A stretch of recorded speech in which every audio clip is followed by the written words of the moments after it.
Hello guys, ayan. Hello sa inyo lahat. Ayan. Gagawa tayo ng hydrotherapy. Ayan. Alam niyo naman yung hydrotherapy. Yung magbababad tayo sa maligamgam na tubig. Ayan, may mga material akong ginawa. Para maganda kasi ito sa katawan sa isang linggo, isang beses mo pwedeng gawin. O ikaw, nasa sayo kung sa isang linggo, 2 beses. Pero maganda to guys. Maganda to sa gusto mo ma-relax yung katawan mo. Magumanda yung pakaramdam mo, maging maayos yung mga daloy ng dugo mo, ugat mo, yan. Maganda tong hydrotherapy, yan. Ito, papakita ko sa inyo ito, mainit na to, kumulo na. Kasi ito yung tubig natin, yan. As meron na tong tubig. Ito kalahating galon tuloy. Ito yung kalahati na container, yan. Drum pala tawag dito, drum, kalahati ng drum. Yan. May laman na yung tubig, isang timba. Dadagdagan ko pa siya ng isang timba. As meron tayong iniinit na tubig sa rice cooker din. Pagsasabayin ko na lang yung ano na yun para mainit na rin siya. Yan. Yan. Bubudburan natin siya ng asin. Hahaluan natin asin, sibuyas, bawang, luya, paminta. Yan. Naging luto tuloy. Adobo ba yun? Yan. Yung gagawin natin at mamaya papakita ko sa inyo yung mga gagawin ko. Kumulo lang yun. Ito, isasabay ko na to kasi ito kumulo na to eh. Kumbaga, alalayan ko lang siya ng init na uminit ulit para magsabay yung init nila at may buhos ko dyan. Kasi magbababad na tayo. Yan. Watching! Ayun guys, meron pa pala akong sasabihin sa inyo. Ito. Magbabalot tayo, magkukulob tayo ng tuwalya para hanggang sa mukha umabot yung singaw at buong katawan natin mainita, ng singaw, di gamgam yan, may gamgam na tubig. Yan, mag-start na tayo. Okay.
Para din na ulit eh.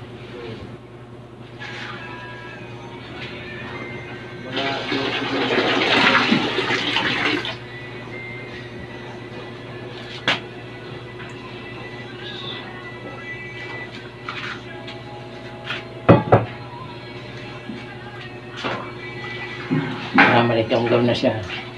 Dagdagan pa natin. Ayan guys, nakababad na tayo. Binuksan ko lang para makita nyo naman nakababad ako. Nakababad tayo. Ang sarap sa pakiramdam. Kasi kukulog yan. Parang iikot yung tuwalya. Yan, iikot. Ganito.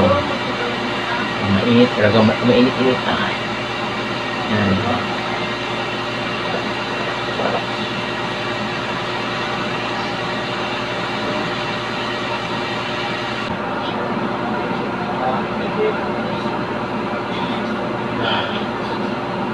Sarap sa pakiramdam guys.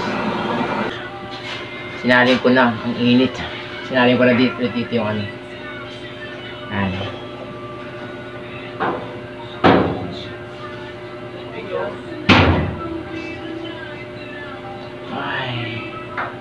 Ay, yung isa naman, yung isa mas marami-rami yun yung pinakulo ko nasa rice cooker kasi ito kasi maliit na init ng tubig ko eh. Yung isa talagang maano yun, marami yun. At Ay, naku, sobrang init nito mamaya. Ito kaya-kaya ko pa eh. Yung init eh. Pero masarap sa pakiramdam. Abot sikmura ako yung tubig. Kasi ngayon drum niya. Mga ganito na lang, mapupuno na ng tubig. Yung upo ko eh. Yung upo ko. Maganda yung mataas ng tubig. Pati tuhod mo, yung kalahating katawan mo. Yan. Pero kung pwede na humiga ako dito, paano eh. Yan, pag ganyan.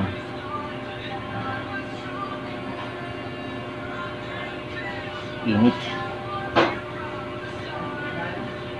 Yan, di ba?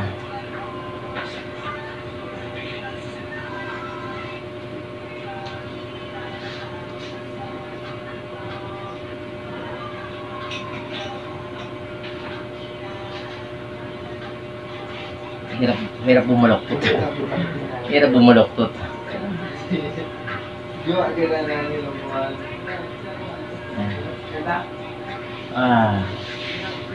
Sarap. Sarap. Sarap talaga magbabad.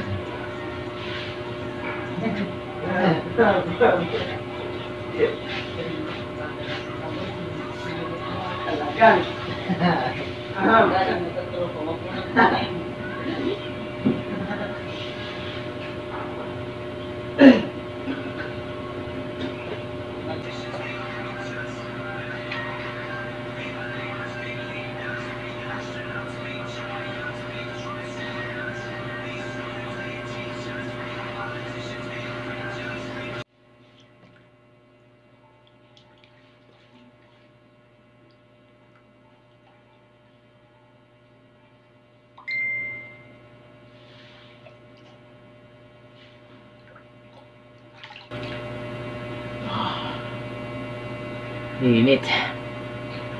Sarap guys magbabad sa ganito. Maganda. Yan. Nagpawisan na ako. Okay. Tapos na tayo. Nakakalahating oras na tayo. Yan. Pero may init pa rin. Parang sarap magbabad. And good luck guys. Thank you very much sa inyong panonood.